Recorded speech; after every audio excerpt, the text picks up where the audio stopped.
And it's the same with some of these things that we're talking about to do before Christmas. They will last long into the new year. They're not going to stop being spruced up at Christmas time. So it's worth making that time and that investment. Right, let's go down the list. Number 1 is a dirty bathroom. You see, that's not DIY. That's just lazy people being mucky, isn't it? Well, you say that, but a lot of people can judge people on mould that's built up on the sealant around the bath and around the shower. And that is DIY, trying to sort that out, because you need to remove the sealant, clean it all out, and then reseal. Okay, help me with this then. How do I get the black bits? You know, the sort of greeny black bits that get in those gaps. How do I get that off easily? Well, the first thing to do is tackle them before they become black. So when you see that kind of pinky orangey tinge appear, it looks like a bit of soap residue, but it's actually mould before it turns to black mould. So if you can tackle it then, it's much easier to get rid of. But one of the things that you can do, again, my favourite is a bit of bicarb, bit of vinegar. I sound like a stuck record with that one, but it really is a great household solution. Rub it in as a paste onto the black grout lines and then scrub it off with a hard brush. Or a toothbrush, if you've got one to hand. An old electric toothbrush works really well. Are we being hoodwinked into buying too many chemicals and things when, in fact, the old-fashioned remedies are just as good? I think there's certain chemicals that are useful, but, you know, something like drain cleaner, like you said with your lamb, when you were cooking your lamb dinner last night, you're going to spend £6 or £7 on some drain unblocker and, pour it down the sink? Kind of seems a bit of a waste of money to me. Number 2 on my top 10 list is a badly maintained front garden. I always say to ladies, you must trim your bush when the relatives are coming round, don't you think? Well, I certainly think that that's true, and all it takes is a pruning shear and a bit of time. Indeed it does, on your hands and knees. Number 3, worn carpets. Now we're getting into money. What can we do about those then?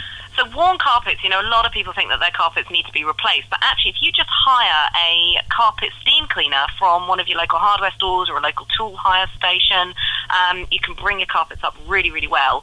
They don't cost a lot of money to hire, maybe £20-30, but it's a lot cheaper than buying new carpets. Can I give you my smart-ass tip how to do your carpets? You know that vanish stuff that they sell that you put in your washing machine when you've got a grubby mark on your clothes? Put a bit of that in your sink, a cloth on your hands and knees, scrub away, comes up beautiful. Telling you. Yeah, and all that is a bit of time. And I mean, you do end up having to go for a full-body massage because, of course, every muscle in your body aches afterwards, but it's worth it. But what an excuse to have a massage, eh? Indeed. Well, any human contact would be nice for me, to be perfectly honest with you.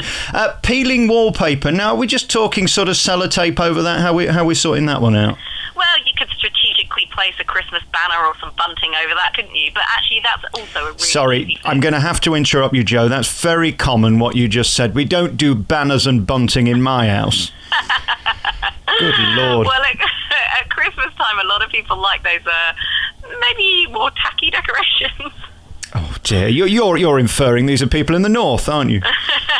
Of course not. Cracks in the walls. Now we're getting into big jobs, aren't we?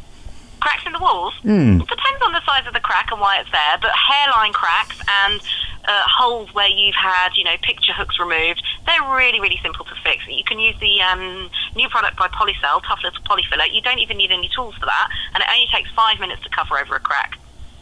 Yeah, well, it does, a bit like my career. Number 9, unattractive hallways. Well, what do we do about that? We've got to redecorate the whole thing or just stick up an enormous Christmas tree?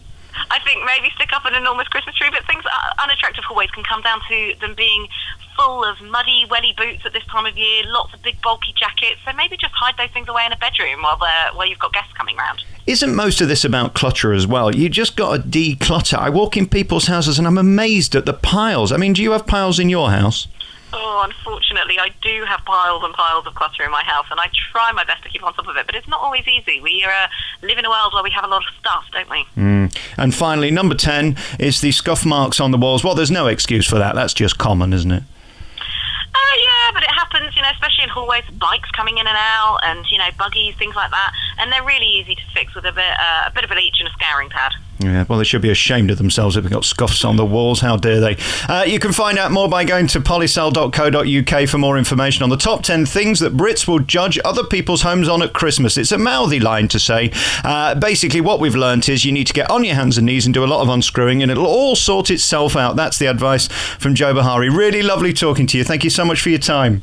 Thanks, Alex, and Merry Christmas.